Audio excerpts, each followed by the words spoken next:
form the thymic or the Hassel's corpuscles.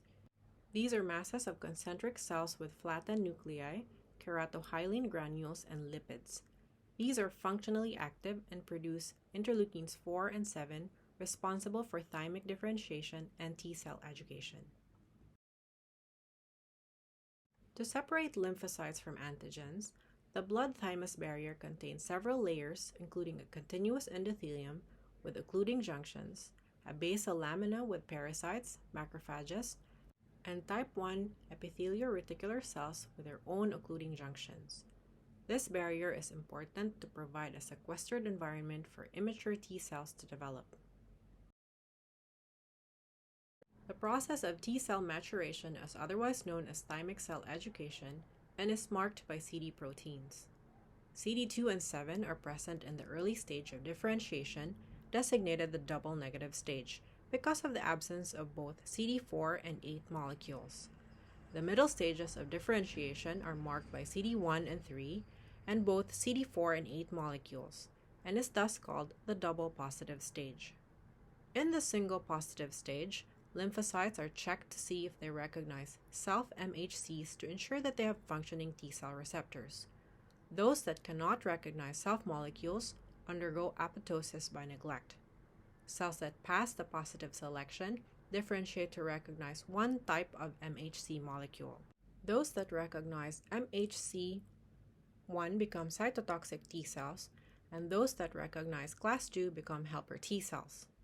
After this differentiation, they are further tested to ensure self-tolerance once in the medulla. Cells that are stimulated by their own self-peptides are eliminated by apoptosis. These processes ensure that cells leaving the thymus are mature and have the capacity to both respond to threats, but at the same time recognize self-produced antigens as non-threats. The spleen is the largest lymphatic organ and is located in the upper left quadrant of the abdomen.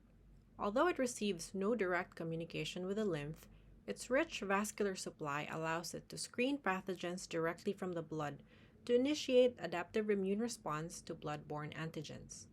Similar to other lymphatic organs, it has a reticular meshwork and is rich in macrophages and dendritic cells for both functional and immunologic filtering. The connective tissues of the splenic capsule and trabeculae contain myofibroblasts, allowing it to hold RBCs in reserve and discharge it when needed. On its medial surface is the hilum, through which the splenic blood and lymphatic vessels and nerves enter and exit the organ. The bulk of the organ is called the pulp, which is designated as white or red depending on the function and morphology. The white pulp is a dense collection of lymphatic tissues that appears basophilic due to lymphocytes. Within its area is the central artery with surrounding lymphocytes that make up the periarterial lymphatic sheath, which differentiates the spleen from lymphatic nodules. Entry of lymphocytes in the spleen are unregulated and occur at a very high rate, and have no need for adhesion molecules, but the distribution of cells and the exit of lymphocytes are dictated by a process similar to the sphingosine 1-phosphate pathway in lymph nodes. Germinal centers in the spleen develop within 24 hours of antigen exposure and are called splenic nodules or Malpighian corpuscles.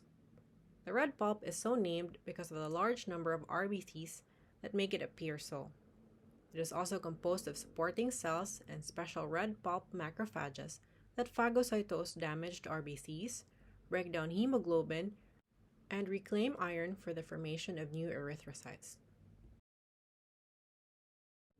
The venous sinuses of the spleen are uniquely long with few contact points between cells, creating prominent intercellular spaces that allow blood cells to pass in and out of sinuses. Their basal lamina are also non-continuous, running at right angles to endothelial cells.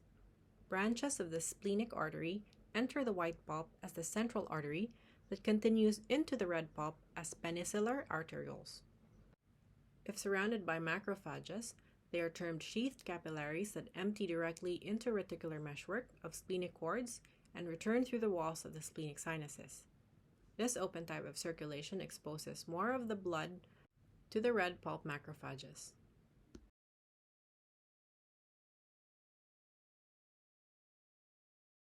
The spleen has both immune and hematopoietic roles. In the adaptive immune response, it functions to present antigens. It's a place for lymphocyte proliferation, antibody production, phagocytosis, and digestion. Aside from that, it removes senescent, damaged, and abnormal erythrocytes and platelets through nonspecific and specific mechanisms. Although the spleen is not essential for life, patients who have undergone splenectomy are at risk for overwhelming infections. This helpful table summarizes the similarities and differences between the organs of the lymphatic system.